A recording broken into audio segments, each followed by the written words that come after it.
Il n'y a jamais eu aucune relation dans une société entre l'intensité de la répression pénale et la diminution de la violence sociale. Je prends un exemple simple qui sont les États-Unis, dans lequel vous avez la peine de mort. Un prisonnier sur 10 aux États-Unis est en prison à vie incompressible. C'est seulement 1 pour 1000 en France. Vous avez 6 fois plus d'homicides qu'en France. Il n'y a pas nécessairement de relation entre intensité de la répression et diminution de la violence. Où il expliquait donc qu'il n'y avait pas de corrélation entre la sévérité de la justice, donc des peines et la façon dont les peines s'exécutent, et les résultats que ça occasionne dans la société, à savoir la baisse de la criminalité ou la dissuasion de se livrer de la criminalité. Voilà. Alors, ça c'est un raisonnement qui est souvent tenu par rapport à la peine de mort. Il est moins tenu de manière générale par rapport aux peines de prison. Moi, tu me l'as fait écouter tout à l'heure l'extrait.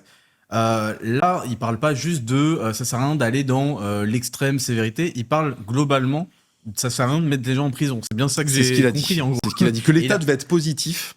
Ouais, et que l'État devait avoir de la bienveillance envers les gens qui violent ou qui cambriolent ou qui voilà, et les aider à être positifs, être dans le pas dans la sanction, mais dans l'aide en fait. C'est faire du social. Tu vas pas l'envoyer en prison, mais essayer de comprendre pourquoi cette personne a fait ce qu'elle a fait. D'accord, c'est assez étrange quand même parce que faut vraiment être déconnecté de ce qu'est un prisonnier, de ce qu'est un mec qu'on met en prison. Enfin, je veux dire, à un moment, un mec qui assassine, qui plante des gens.